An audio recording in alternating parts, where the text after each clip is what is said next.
I can't breathe. I can't breathe. George Floyd's last words, but they didn't die with him. They're still being heard, echoing all across this nation. They speak to a nation where, too often, just the color of your skin puts your life at risk. They speak to a nation where more than 100,000 people have lost their lives to the virus and 40 million have filed for unemployment, with a disproportionate number of those deaths and job losses concentrated in Black and brown communities. And they speak to a nation where every day millions of people, millions, not at the moment of losing their life, but in the course of living their life, are saying to themselves, I can't breathe.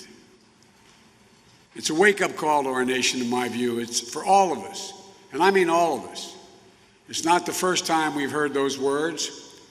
They're the same words we heard from Eric Garner when his life was taken away 6 years ago. But it's time to listen to those words, to try to understand them, to respond to them, respond with action. A country is crying out for leadership. Leadership that can unite us, leadership that brings us together, leadership that can recognize pain and deep grief of communities that have had a knee on their neck for a long time. There's no place for violence, no place for looting or destroying property or burning churches or destroying businesses, many of them built by the very people of color who for the first time in their lives are beginning to realize their dreams and build wealth for their families. Nor is it acceptable for our police, sworn to protect and serve all people, to escalate tension, resort to excessive violence. We need to distinguish between legitimate peaceful protests and opportunistic violent destruction.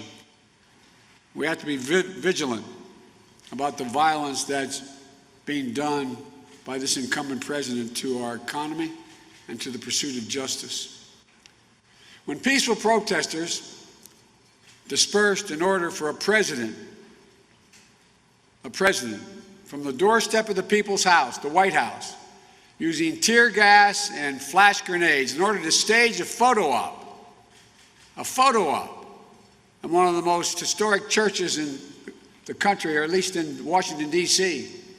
We can be forgiven for believing the president is more interested in power than in principle, more interested in serving the passions of his base than the needs of the people in his care.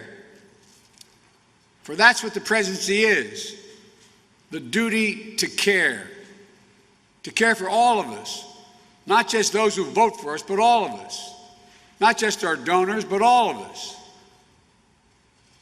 The president held up the Bible at St. John's Church yesterday.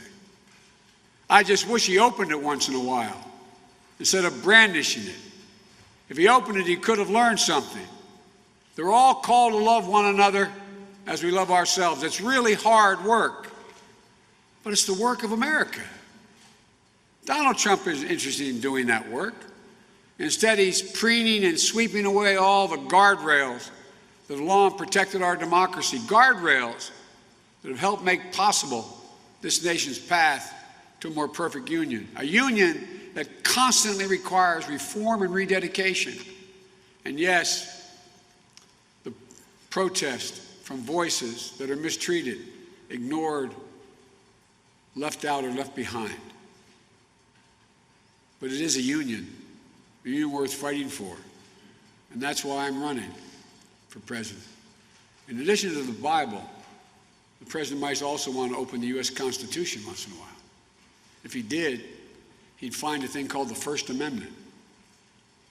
And what it says in the beginning, it says, the right of the people peaceably to assemble and to petition their government for redress of grievances. That's kind of an essential notion built into this country. Mr. President, that's America. That's America. No horses rising up on their hind legs to push back peaceful protest. Not using the American military to move against the American people. This is a nation of values. Our freedom to speak is a cherished knowledge that lives inside every American almost from the time you're a kid. We're going to not allow any president to quiet our voice. We won't let those who see this as an opportunity to sow chaos throw up a smokescreen to distract us from the very real and legitimate grievances at the heart of these protests.